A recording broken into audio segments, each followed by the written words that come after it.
দেখো চলে এসছে এই যে শিম খেতে। দেখো এই যে শিম গাছে আমি শিম পাতা তুলবো।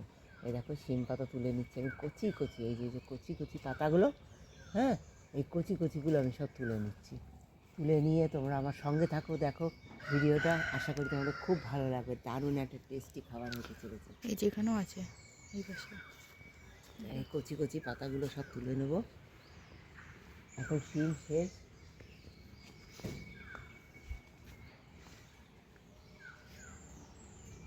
পাতাগুলো দেখো, এই যে তিনটে পাতা একসঙ্গে থাকে না, এগুলো বেছে নিতে হবে ভালো করে, দেখে দেখে বেছে নিয়ে পোকা টোকা আছে কি না বেছে নিয়ে, দেখো এই যে এইগুলো ডান্টি থেকে এইভাবে ছাড়িয়ে ছাড়িয়ে নিয়ে আমি সব সুন্দর করে কেটে সিদ্ধ করে নিয়ে ফিরে আসছি।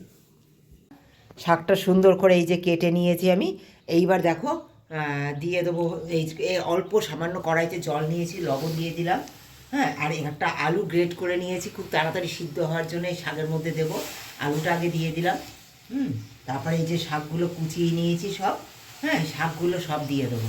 দিয়ে একটুখানি 1 মিনিট কি 2 মিনিটের জন্য একটু সেদ্ধ করে নেবো। খুব ভালো করে কুচিয়ে নিয়েছি, খুব বেশি সময় আমার লাগবে না। নাড়িয়ে টাড়িয়ে একটু জলটা শুকানো পর্যন্ত একটু সিদ্ধ করে নেব। দেখো বন্ধুরা, এই যে 4 কোয়া রসুন আমি এতে দিয়ে দেব।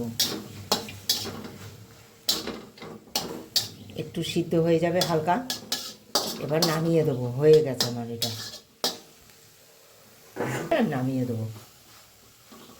একটা সুন্দর নামিয়ে একটু ঠান্ডা করে নিচ্ছি। এই অবস্থায় দেখো শিলনোড়া নিয়ে নিয়েছি, কালো জিরা নিয়েছি, একটু চিনি দিয়ে দিচ্ছি বন্ধুরা। হ্যাঁ শিম পাতা তো একটু সামান্য চিনি লাগবে।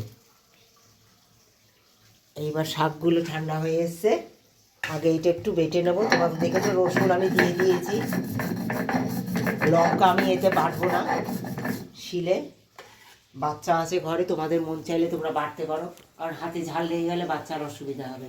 তাই দেখো আমি অন্য রকমভাবে লঙ্কাটা দেবো।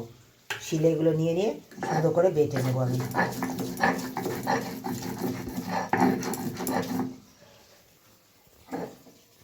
দেখো বন্ধুরা, কড়াইতে সামান্য তেল দিয়েছি। তেল দিয়ে দেখো একটা গোটা শুকনো লঙ্কা দিয়ে দেবো, হ্যাঁ।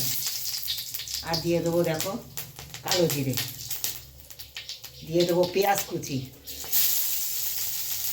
আর রসুন তো তোমরা দেখেছো আমি বেটে নিয়েছি, হ্যাঁ। এর মধ্যে একটা টমেটো কুচিয়ে নিয়েছি, এটাও দিয়ে দেবো। অল্প তেল কেন দিয়েছি সেটা অবশ্যই তোমাদের বলবো, সঙ্গে থাকো।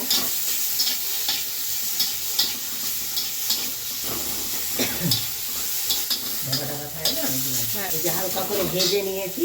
এবার এই যে শিলে বেটে নিয়েছি যে শাকটা, শিম শাকটা এবার দিয়ে দেবো।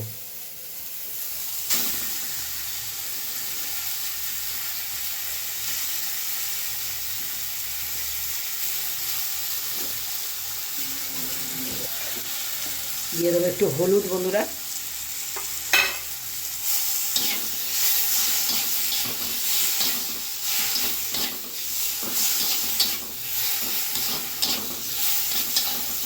দেখো বন্ধুরা দিয়ে দেবো গন্ধরাজ লেবু পাতা একটু ছিঁড়ে এতে, এত ভালো লাগবে না। আর দিয়ে দেবো একটু লেবুর রস, দারুণ লাগবে, একবার খেয়ে দেখো। এই গন্ধরাজ লেবু পাতা দিয়ে শিম পাতার ভর্তা। একটু রেখে দেবো 1 মিনিট, একদম আমার রেডি হয়ে গেছে, হ্যাঁ। শিম পাতার ভর্তা, এই যে গন্ধরাজ লেবু পাতাটা দিয়েছি, এইটার একটু গন্ধ হওয়ার জন্য 1 মিনিট গ্যাস অফ করে একটু গন্ধ হওয়ার জন্য আমি রেখে দেবো, দিয়ে নামিয়ে দেবো। দেখো পাতাগুলো একটুখানি গন্ধ হয়ে গেলেই পাতাটা আমি সরিয়ে দেবো।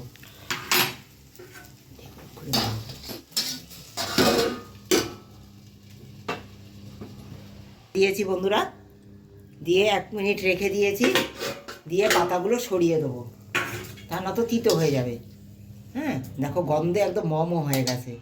এবার পাতাগুলো সরিয়ে দেবো।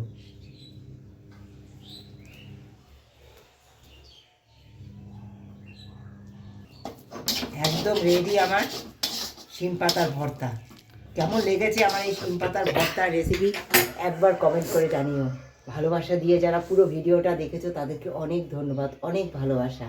যারা প্রতিদিন প্রতিনিয়ত আমার সঙ্গে রয়েছো, সাবস্ক্রাইব করে দিয়েছো, ভালোবাসে দিয়ে অবিরত আমাকে কমেন্ট করছো, তোমার পাশে রয়েছো, তাই তোমাদের অনেক অনেক ধন্যবাদ। পাকা লঙ্কা দেবো, নামাবার আগে লঙ্কা দেবো আর দিয়ে দেবো কাঁচা সর্ষে তেল,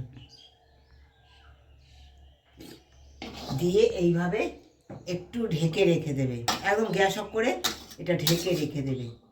হ্যাঁ, দারুণ লাগবে খেতে, দারুণ লাগবে এইভাবে ঢেকে। একটু এই যে কাঁচা লঙ্কা, কাঁচা তেলের গন্ধ আর এই গন্ধরাজ লেবু পাতার গন্ধ, জাস্ট দারুণ লাগবে খেতে।